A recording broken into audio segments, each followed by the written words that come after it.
causas, prácticamente intrínsecas y extrínsecas. Ambas condicionan una relación anormal del acetábulo, o sea, hay una desproporción entre el acetábulo, que es la ceja cotiloidea que se llama, y la cabeza femoral. Hay una desproporción básicamente. Entonces, es un proceso de nacimiento que se estabiliza recién a los 2 meses. O sea, por eso que se usaba el término de displasia de cadera, no es el adecuado, porque la displasia en desarrollo es que la cadera recién va a ir terminando su desarrollo después de que termine su maduración esquelética. O sea, es un proceso dinámico. Se va a estabilizar recién a los 2 meses. Y ocurre desde la concepción hasta la modulación esquelética, que es los 2 meses. Por eso se llama displasia en desarrollo de la cadera. Ahora, en cuanto a la epidemiología es variable, ¿no? Habitualmente en países normales son 2 a 3 recién nacidos vivos, ¿ya?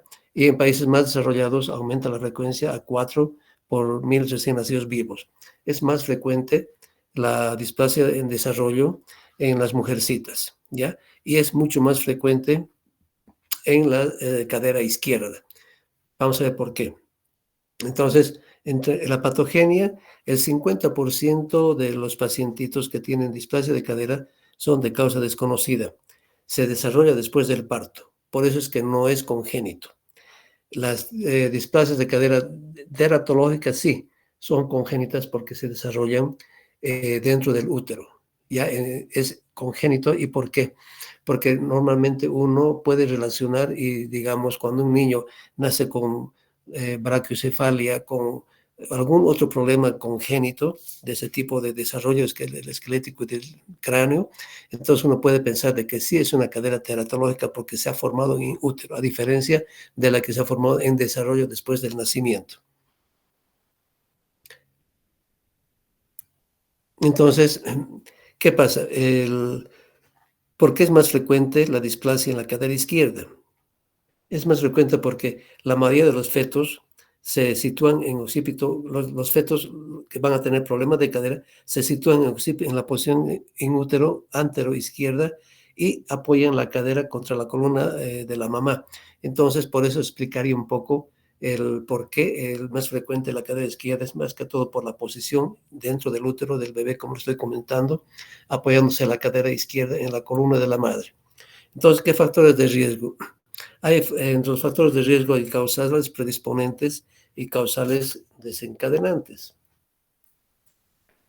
Entre las causales predisponentes, vemos acá, por ejemplo, la parte genética, que hemos dicho, la familiar, cuando una mamá tiene un bebé que tiene una displasia de cadera y se quiere embarazar, entonces el segundo embarazo aumenta en 3 a 4 veces la posibilidad de que el niño que nazca va a tener como su hermanito o su hermanita una displasia en desarrollo.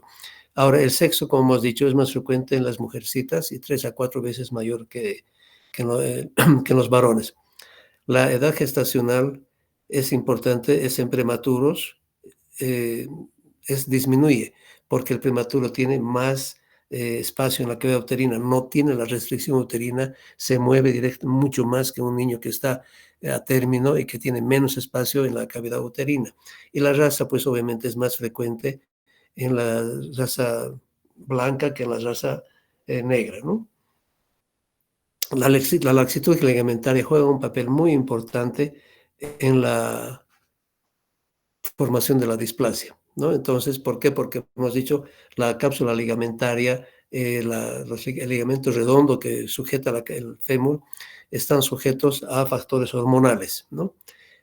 También la madre que fuma también está asociada, pero la edad gestacional, mientras mamá es mayorcitas, de mayor edad, tienen cierta preponderancia a que este bebé nazca con una displasia.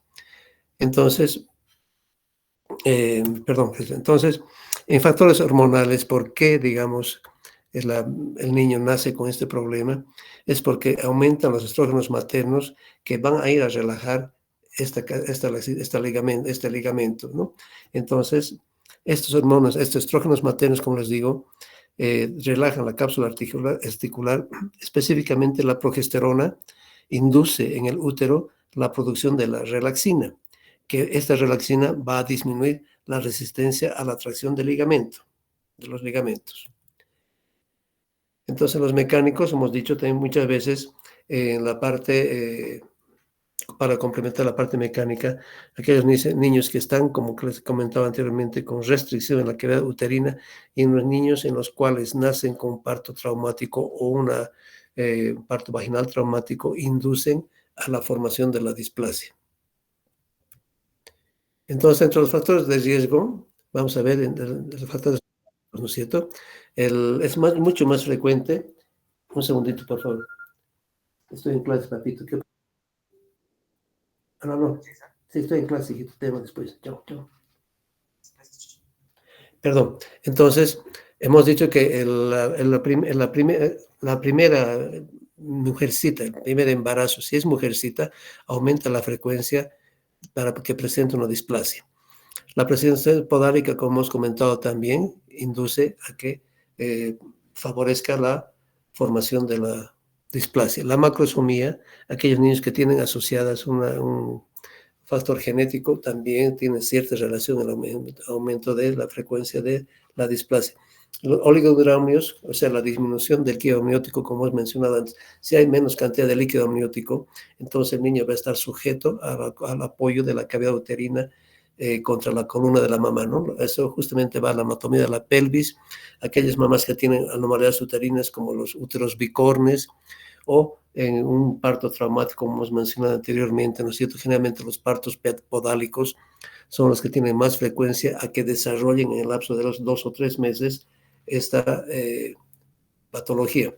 Y obviamente en nuestro medio es muy frecuente el hábito de envolver como con chumpi a los bebés, entonces está manteniendo la cadera en movimiento, no digo mal, estacionada, no permite que la cadera se mueva y obviamente evita que se desarrolle la cavidad acetabular. Y mientras tengas más niños, pues hay más posibilidades de que puedas tener una niña con una displasia. Entonces, lo que les dije anteriormente, el exceso de estrógenos maternos va a relajar la cápsula articular y va a producir una relajación de toda la cápsula, ¿no? Y la progesterona materna, que recordemos lo que mencioné hace un ratito, va a inducir en el útero la producción de la hormona de la relaxina, que esta hormona, relaxina, es que va a disminuir la resistencia a la tracción de los ligamentos, va a hacer unos ligamentos mucho más laxos y esta laxitud de los ligamentos va a inducir a que este pacientito evolucione hacia la displasia del desarrollo. Entonces, clínicamente, ¿cómo podemos nosotros darnos cuenta, no es cierto? En primer lugar, la anamnesis, averiguar si es primer niño, disculpe, si es primera mujercita, primer embarazo, entonces hay que estar atentos, porque hemos dicho es más frecuente en las mujercitas y en primer embarazo. Entonces, mira un consultorio una niña con una patología, con un control de niño sano, y tiene 2 meses de edad y es primer embarazo, entonces estemos atentos y averiguaremos si no hay antecedentes previos. Y si no hay antecedentes previos, entonces iremos a la clínica, ¿no es cierto? El primer signo que nos va a inducir a pensar que tengo una displasia es el abducir la cadera. Una limitación en la deducción de la cadera, como en este caso, por ejemplo, aquí la cadera está limitada a un solo lado, entonces eso nos hace sospechar que es un signo que puede estar presente en la displasia. Entonces, para eso nosotros tenemos que conocer las maniobras para examinar a nuestro pacientito, ¿no? ¿Cuáles son las maniobras de Ortolani, la maniobra de Barlow, la maniobra de Galassi, el signo de Galeazzi, la simetría de pliegues y el signo de Trendelenburg? Bien, ¿en qué consisten estos signos, no? El signo de Ortolani consiste en que está el bebé acostado, entonces nosotros abducimos. Abducir significa abrir la cadera y abducir con una sola D, es cerrar la cadera. En este caso, abducimos la caderita y al abrir la cadera, entonces la cadera que está luxada entra. Entonces se siente un chasquido de ingreso a la cavidad. Entonces, si tenemos un Ortolani positivo, estamos hablando de una luxación ya más que de una displasia. En cambio, lo contrario, la maniobra de Barlow es nosotros que si juntamos los muslos al niño, apoyando el dedo, uno de los dedos en la cadera, Si juntamos, esta cadera se va a luxar, se va a salir de la cavidad acetabular. O sea, la maniobra de Barlow es contraria al signo de Ortolani. En el signo de Ortolani, la reducción es un signo que va a ingresar a la cadera, y el Barlow, como estamos viendo acá, vamos a cerrar y se va a salir la caderita de su lugar. El signo de Galeazzi es aquel signo en el cual al bebé lo ponemos en una camita rígida, un poquito dura, con la cadera neutra, las piernitas apoyadas, los pies apoyados, y vamos a ver una simetría, ¿no es cierto? Una caderita más alta y otra más baja. Entonces, ese es el signo de Galeazzi, que nos está haciendo pensar que esta cadera izquierda puede presentar un problema de una subluxación. Y la simetría de pliegues, ¿no? Habitualmente una simetría de pliegues es un signo que te hace también sospechar, o si tienes otros signos más como el Galeazzi o el Barlow, te va a confirmar que este niño tiene esta patología, esta displasia. Ahora, la simetría de pliegues, los pliegues ante esto son los pliegues glúteos, ¿no? En los pliegues de frente, en los pliegues del muslo, generalmente aquí hay una simetría, ¿verdad? Pero no siempre es un signo engañoso, porque mientras más gorditos sean los niños, van a tener uno o dos rollitos en los cuales van a demostrarnos de que puede tener sospechar de que es un niño sano para comenzar, pero si tiene dos pliegues desiguales en un solo lado, entonces eso te va a hacer pensar de que unido al examen clínico del Barlow o del Galeazzi o la simetría de glúteos, te va a hacer sospechar de que tienes pues una probable displasia. Y cuando el niño ya está caminando, podemos ver que el signo del Trendelenburg, el signo del Trendelenburg ya te está hablando de que es una luxación de cadera. ¿Qué significa esto? A un niño normal lo pones de pie y pues no va a pasar nada con los glúteos. Apoyas un lado, el glúteo va a estar igual. Se cambia de lado, apoya el otro piecito, los glúteos van a estar perfectamente bien. En cambio, en una luxación de cadera, lo apoyas al niño en el lado sano, el pie sano, y la cadera enferma se va a caer. O sea, la luxación de la cadera luxada va a caer. ¿Por qué? Porque hay una debilidad de los glúteos medios. Entonces, eso ya te indica de que el niño tiene una luxación de cadera, no una displasia, ¿no? En este caso podemos decir una displasia luxante. Y el signo de pato, ¿no es cierto? El niño cuando es como una embarazadita que camina como pato, cuando la luxación es bilateral. La marcha del pato solamente es cuando la luxación es bilateral.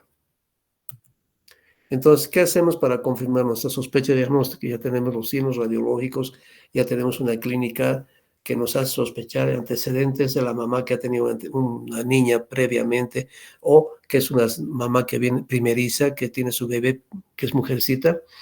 Entonces, nosotros hacemos un estudio ecográfico. ¿A qué edad, por ejemplo? ¿Alguien me puede decir a qué edad podemos hacer una ecografía y a qué edad podemos hacer una radiografía?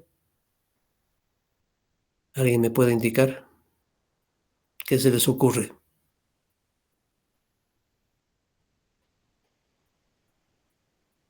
Ya. Bueno, la ecografía es es muy buen estudio, pero tiene que ser hecho en manos expertas, porque la ecografía la puedes hacer a la semana, a las 2 semanas de nacido. ¿Por qué? Porque te muestra estudio, es un estudio dinámico. ¿Ya? En la radiografía no se ven los cartílagos todavía antes de los 6 meses. En cambio, en la ecografía tú puedes ver el cartílago y puedes ver la cadera en movimiento. Entonces, una persona, un imaginólogo que tiene mucha experiencia en esto, nos puede hacer un diagnóstico precoz de un niño que tiene displasia. Pero si no tienes una persona que te pueda ayudar en un estudio ecográfico, va a ser un estudio radiológico. Entonces vas a pedir en tu examen, vas a pedir una radiografía de pelvis neutra, de frente neutra. Entonces, ¿qué piensas encontrar acá? ¿No? Vamos a tener varios parámetros, pero tampoco le voy a pedir una radiografía al mes de recién nacido, porque hemos dicho justamente por eso se llama displasia del desarrollo de la cadera. Hasta los 2 meses recién va a madurar la cadera y recién va a presentar una sinología clásica. Entonces, lo ideal es tomar una radiografía AP de pelvis neutra a partir de los 2 a 3 meses, porque ahí ya ha terminado su desarrollo, y si tiene displasia, sí la vamos a poder encontrar. Entonces, en la ecografía Vemos acá nosotros, como hemos dicho, en las primeras semanas de vida, puedes tener un transductor y ahí pues el imaginólogo lo mueve al niño de un lado, de otro lado, y y va a encontrar según la escala de Graf, él va a decir el acetábulo tiene tantos grados o el acetábulo está normal. Y más fácil para nosotros porque es más objetivo ver la radiología en una caderita. Entonces, lo más importante nosotros que tenemos que ver cuando estamos hablando de una displasia de desarrollo de la cadera es que la radiografía esté bien centrada, porque si no está centrada, si está un poquito movida, nos va a dar una lectura falsa. Entonces, ¿qué hacemos? Una radiografía que esté bien centrada, donde vamos a ver que los huesos ilíacos son del mismo tamaño, eso nos da una pauta de que la caderita está centrada, o más aún todavía, si los arcos de Shenton, o sea, los agujeros obturadores, si son simétricos, nos va a hablar de que esta radiografía está bien centrada. Entonces, aquí en este esquema, nosotros vamos a trazar una línea horizontal a nivel de los cartílagos trirradiados, y vamos a trazar otra línea oblicua, o sea, que está yendo paralela al mismo reborde del acetábulo, ambos lados, ¿ya? Y vamos a trazar otra línea también, justo donde termina el acetábulo, aquí una vertical, que es la línea de Perkins. O sea, la horizontal es la línea de Hilgen-Reimer y la vertical es la línea de Perkins. Entonces, acá vemos en este dibujo que al hacer se cruza la Hilger-Reimer con la de Perkins, nos forman 4 cuadrantes. El cuadrante supero interno, el infero interno, el infero externo y el supero externo, ¿verdad? Entonces aquí nos está mostrando que el núcleo de crecimiento, que es esta bolita, que es recién el núcleo de crecimiento, como es cartílago, no lo vamos a ver al primer mes, ni al segundo mes, ni al tercer mes.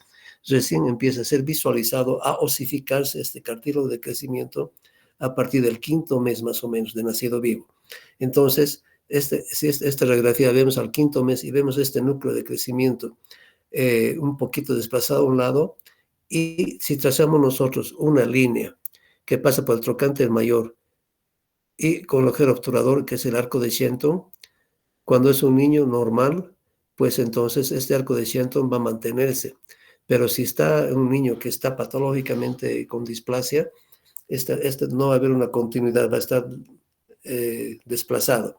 En este caso está una subluxación porque el núcleo de crecimiento está un poquito para afuera. Pero en este otro caso vemos que el arco de Shenton que debe estar aquí del trocánter mayor, pues no coincide con este arco de Shenton de acá, con este agujero obturador. Y el núcleo de crecimiento está en el cuadrante súpero externo.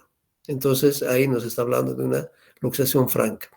¿Está claro? ¿Está acá? ¿Sí? ¿Alguna pregunta, por favor? Porque es muy importante esto. Más de una vez se van a encontrar ustedes en la situación de que la mamá, la vecina, la tía, alguien les va a pedir, vémelo la radiografía de mi nieto, de mi hijito, si está normal, ¿verdad? Entonces no sé si está claro. Está claro. Ya, aquí vamos a hacer vamos a tomar, digamos, un pequeño examen. ¿Alguien me puede decir cómo está esta caderita, esta radiografía? Siempre vemos las imágenes radiográficas al revés, ¿no es cierto? Como si fuese un espejo. La cadera derecha es esta y la cadera izquierda es esta. Entonces, ¿cómo la ven? Hemos dicho primeramente que los huesos ilíacos tienen que estar simétricos, ¿cierto? Al mismo tamaño. ¿Aquí están del mismo tamaño? ¿Qué dicen? Este está un poquito más grande, ¿cierto? Este lado. Y los agujeros obturadores están un poquito más chiquitos. ¿Eso qué te habla? De que la radiografía, la placa, no está bien centrada, está un poquito lateralizada y eso te va a dar una mala lectura. Pero independientemente de eso, ¿cómo está? ¿Es normal o no es normal esta radiografía?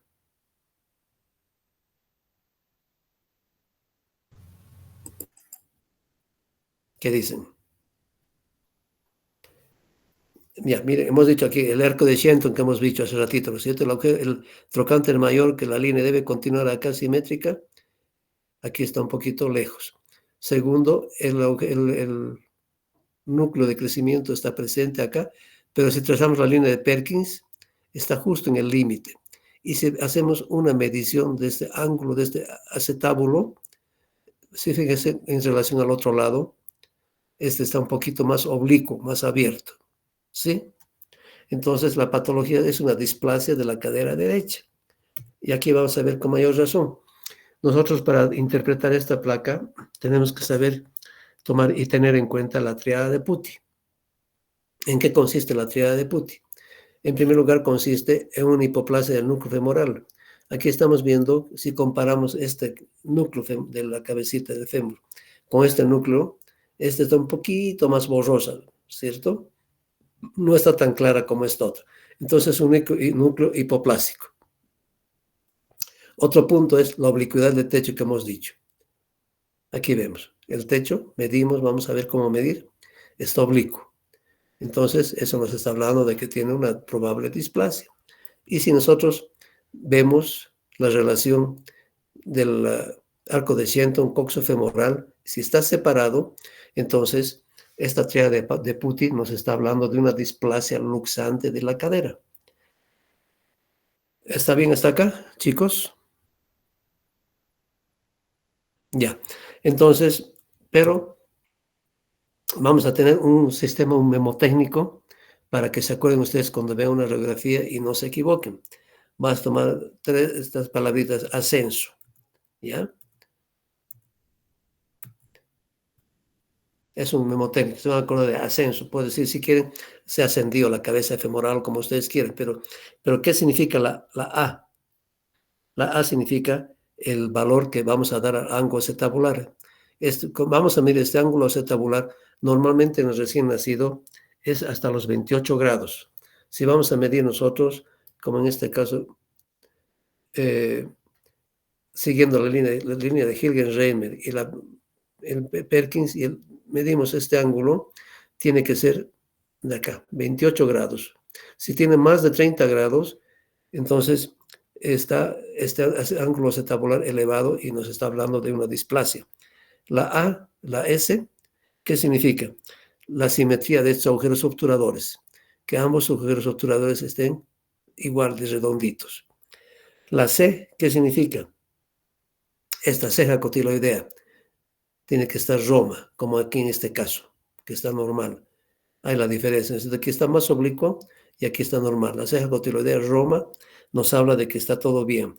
Y la E, ¿qué significa? La esclerosis acá del núcleo central de la cavidad cotiloidea. ¿Por qué? Porque la cabeza femoral está apoyando acá y está cargando el cótilo de la cabeza, o sea, el acetábulo. ¿Ya? La N significa los núcleos femorales presentes, ¿no es cierto? Tenemos que ver los núcleos femorales si están en su lugar, si están dentro del cuadrante inferior externo, superior externo, en fin. Y la S significa la simetría de los arcos de Shenton, ¿sí? Pero les he dicho que es ascenso y nos falta la O. Entonces aquí está la O. ¿Qué significa la O? Es el signo de hombre dane. Hombre dane, ¿a qué se refiere? A que estén presentes los núcleos de la cabeza femoral. Si vamos a tomar una radiografía a un niño de dos meses, sabemos que no van a estar presentes, o sea que el signo de hombre dan va a ser negativo en ese momento. Bien, entonces aquí vamos a hacer un repaso de lo que estamos hablando hasta el cansancio de la interpretación radiológica, ¿ya? Trazamos una horizontal, que es la línea de Hilgenreimer, ¿verdad? Y trazamos una en el borde del acetábulo, en ambos lados. Y trazamos otra línea vertical, que hemos dicho longitudinal, que termina justo acá donde el acetábulo, una vertical, y vamos a tener los 4 cuadrantes, ¿no es cierto? El que hemos dicho, donde está colocado el núcleo de la cabeza femoral. Aquí estamos viendo que este núcleo de la cabeza femoral está dentro de este cuadrante infrainterno. Estamos hablando de que es normal.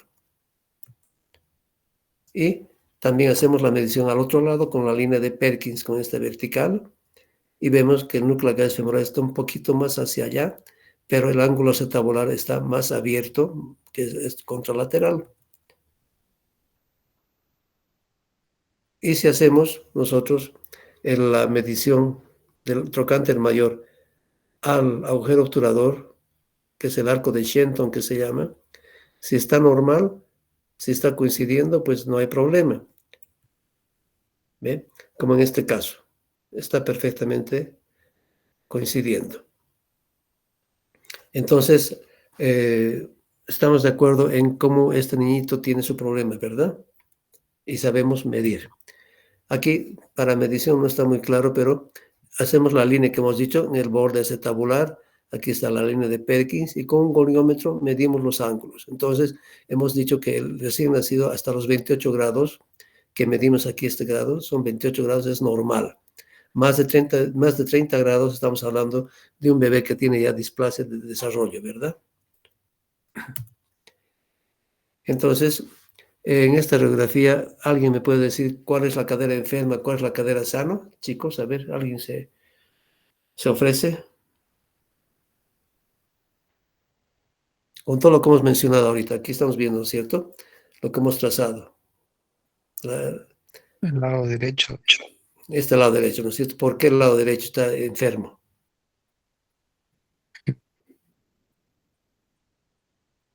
Aquí está bien bonito. Vamos a ver el signo de hombredad que hemos dicho, ¿no es cierto? El hombredad, ¿dónde está el núcleo de la cabeza femoral? Aquí está un poquito visible. Está por fuera del cuadrante inferior externo que debería estar acá. Está entre el límite externo y el superior interno. El superior externo, perdón. ¿Cierto? Aquí está. Segundo, si vamos a medir este techo y vamos a medir acá, va a ser más de 30 grados.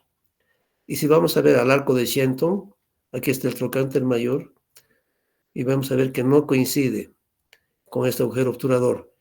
Se ha alejado. Estamos viendo que la cabeza femoral mismo, el mismo fémur, está por fuera de esta línea que hemos mencionado, de este crucifijo, digamos. Está en el cuadrante inferior externo. O sea que esta caderita es una displasia del desarrollo con luxación, porque ya se salió la cabecita y está apoyando aquí arriba, porque no es que aquí no haya hueso, hay hueso, solo que como es todo este cartílago no se lo ve, recién está empezando a visualizarse. Y vemos que está bien tomada porque los huesos ilíacos están simétricos, son del mismo tamaño y los agujeros obturadores son del mismo tamaño, o sea que es una placa 100% aceptable. En cambio, aquí vemos en la cadera izquierda que es una cadera absolutamente normal, porque el núcleo femoral está acá, está pegadito, no está como este, está lejos. Segundo, el Shenton está manteniéndose la simetría, no está alejado, no está desplazado como el lado contralateral. Entonces, el diagnóstico sería ¿cuál? Una displasia luxante de la cadera derecha, ¿no es cierto? Displasia porque el techo está alterado y luxante porque se ha salido la cadera de su lugar, de este cuadrante inferior. Aquí vemos lo mismo, ¿cierto? Hasta el cansancio les voy a mostrar esto. Hay un niño ya mayor, es un niño de qué edad más o menos creen que tiene este niñito. ¿Alguien me puede decir?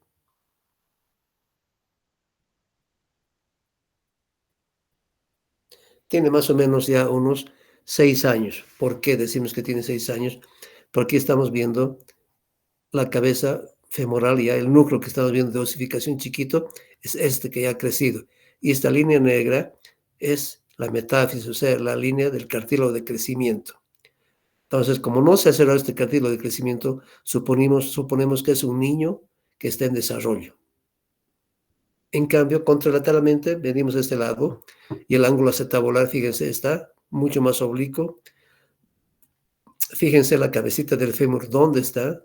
En vez de estar acá, está arriba. Y esa cabeza de fémur que aquí está de este tamaño, fíjense el tamaño de la cabecita femoral. Y fíjense dónde está aquí el arco de Shenton, fíjense, está perfectamente simétrico. El trocánter mayor coincide perfectamente con el agujero obturador, absolutamente normal. Pero aquí fíjense, el agujero obturador, ¿dónde está? No coincide porque está arriba, ¿verdad? Y aparte de eso, es una placa que está rotada, porque estamos viendo que el hueso ilíaco está más grande que este otro lado, y estamos viendo que el agujero obturador derecho está más grande, redondito, normal que el izquierdo. Entonces vemos que el signo de hombre Adán, la triada de Putti, pues aquí se mantiene, ¿no es cierto? El núcleo ¿no? de crecimiento hipoplásico, el índice acetabular y está separado el arco de Shenton. Entonces es muy importante que sepamos todo esto, porque está en nuestras manos que este niñito sea un niño que no va a necesitar ningún tratamiento después o van a estar muchos meses, años de problemas, ¿me entiende? Entonces la displasia, podemos más o menos verla, ¿no es cierto? Cuando está el cuadrante, el núcleo de crecimiento en el cuadrante inferior interno, pero está rozando la línea de Hirsch-Reimer, estamos hablando de que una displasia grado 1. Cuando el núcleo de crecimiento ya está justo al medio del crucifijo de la línea que hemos trazado, entonces ya estamos hablando de un grado 2, porque ya se está desplazando el fémur del arco de Shenton. El grado 3 es cuando vemos que el núcleo de crecimiento ya está por fuera totalmente, está en el cuadrante superior externo. Y obviamente el arco de Shenton ya se ha desplazado, ¿sí? Y el grado 4 ya es una luxación franca, porque como hemos visto en la anterior placa, está el núcleo de crecimiento por fuera de la cabeza femoral de la cavidad cotiloidea del acetábulo y está totalmente alejado y ascendido el fémur. Entonces es una cadera 4, ¿verdad? Lo mismo aquí más o menos, pero ya estamos representativa con los ligamentos han arrastrado, etc. Entonces, ¿qué tenemos que ver nomás para saber si este niñito o esta niña tiene problema? Vamos a ver este flujograma de manejo, ya nos va a orientar un poquito. Entonces vamos a ver un niñito a los 2 meses, ¿ya? O antes, vamos a evaluar esta caderita. Entonces hemos dicho factores de riesgo asociados al examen físico. Si esta niñita tiene un factor de riesgo, pero el examen físico es normal al nacer, entonces le hacemos una ecografía entre las 2 a 3 semanas de vida, porque hemos dicho que la ecografía te va a mostrar el cartílago y te va a mostrar en movimiento. En cambio, si este bebé tiene con o sin factores de riesgo, pero tiene un examen físico medio raro, es anormal, entonces tienes tú que hacer una ecografía al nacimiento lo más pronto posible. Pero si este bebé de 2 meses más o menos no tiene factores de riesgo, tiene un examen físico normal, entonces pediré nomás, si es primigesta y es mujercita, pediré una radiografía alrededor de los 3 meses de vida. La radiografía sí se pide a los 3 meses de vida recién, porque hemos dicho que ya la cadera está madura ya después de los 2 meses. Entonces, pedir una radiografía al mes de edad no tiene mucho sentido porque nos va a dar una lectura que no es la adecuada. Entonces, ¿qué vamos a hacer con una displasia de caderita?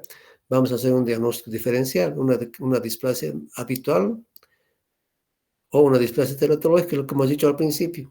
Una displasia teratológica es aquel niño que nace ya con su cadera luxada en útero, que está asociada a problemas neurológicos o ortopédicos, que tienen focomelia o tienen problemas de cerebro, hidrocefalia o braquicefalia. Entonces, ya es una cadera teratológica, es una cadera que sí ha nacido con eso.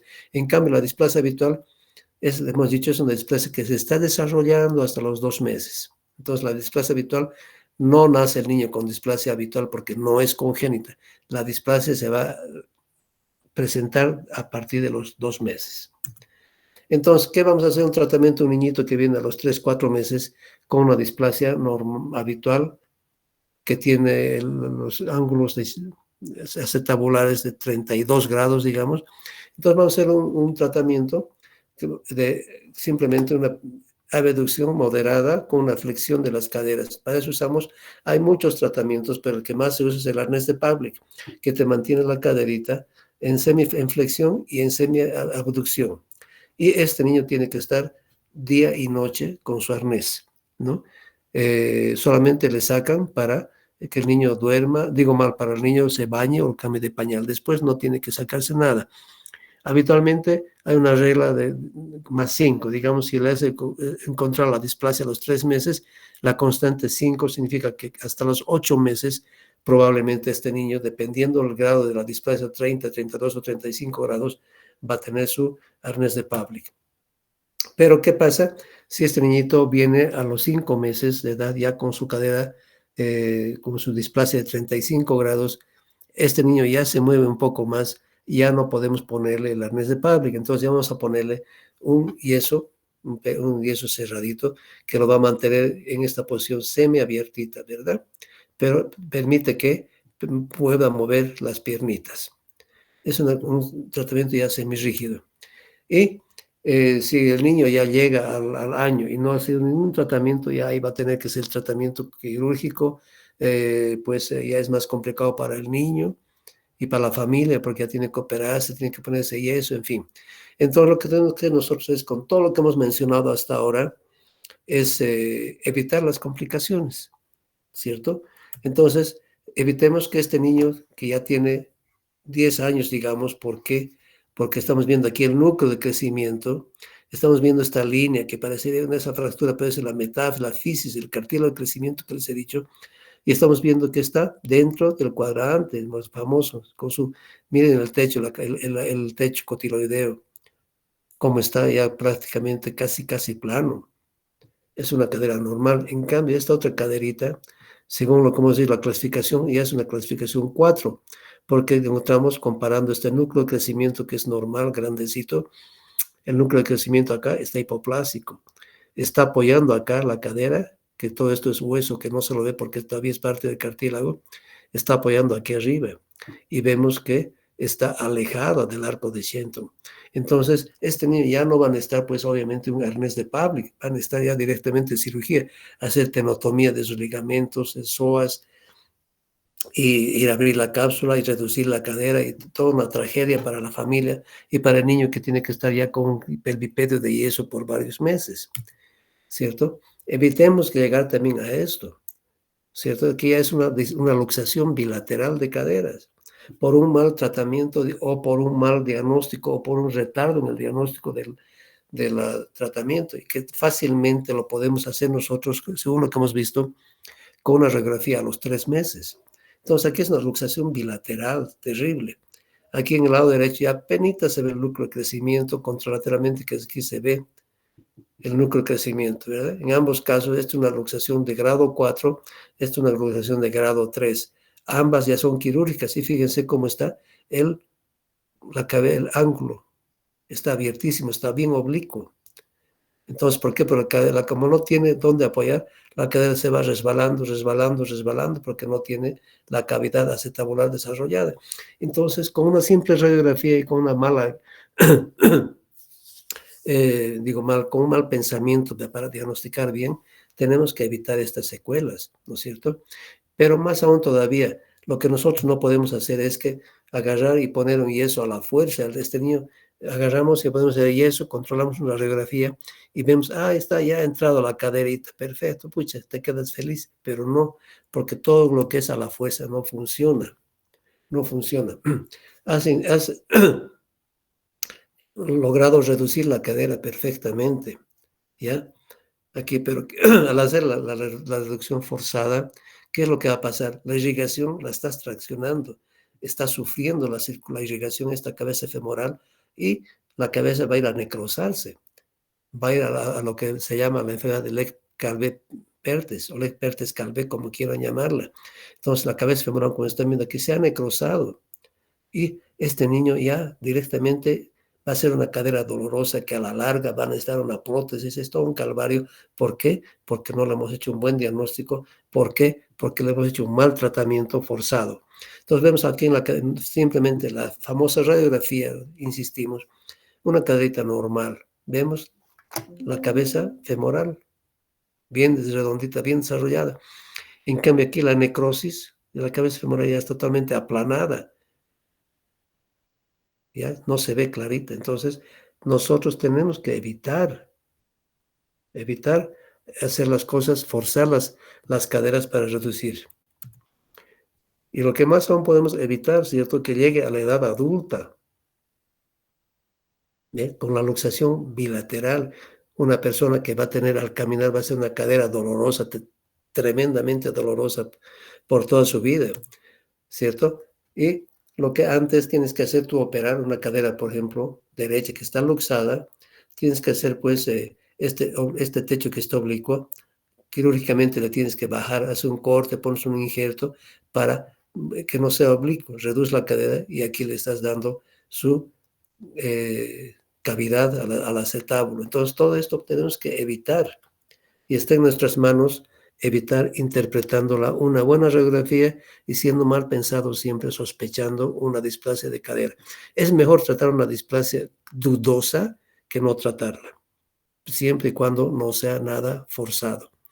¿Ve? Entonces aquí vemos que ya en edad adulta, este niño que no se diagnosticó a temprana edad, ya en edad adulta, ¿qué? Está sufriendo porque se ha ido a la artrosis de ambas caderas, coxoartrosis. Entonces, este señor, a esta persona, ¿qué le queda? Ya le queda simplemente prótesis de cadera de ambas para evitar ser cadera dolorosa. Entonces, insisto, seamos incisivos en el diagnóstico y en el tratamiento. ¿Ya? Este señor, ya, este joven, este niño que no se diagnosticó con cadera dolorosa, con artrosis, como estamos viendo acá, ya ha ido a una primera prótesis de cadera. Entonces, es fácil cuando se piensa. Y no solamente acaba ahí, sino acaba que como está tu cadera luxada, entonces, aparte de ser una cadera dolorosa, te lleva a tener una escoliosis compensatoria. Entonces, a la larga, no solamente te va a doler la cadera, sino que te va a doler la columna. ¿Ok? Bien, chicos, con esto hemos terminado. Por favor, si tienen alguna pregunta, y mil disculpas por el problema al inicio.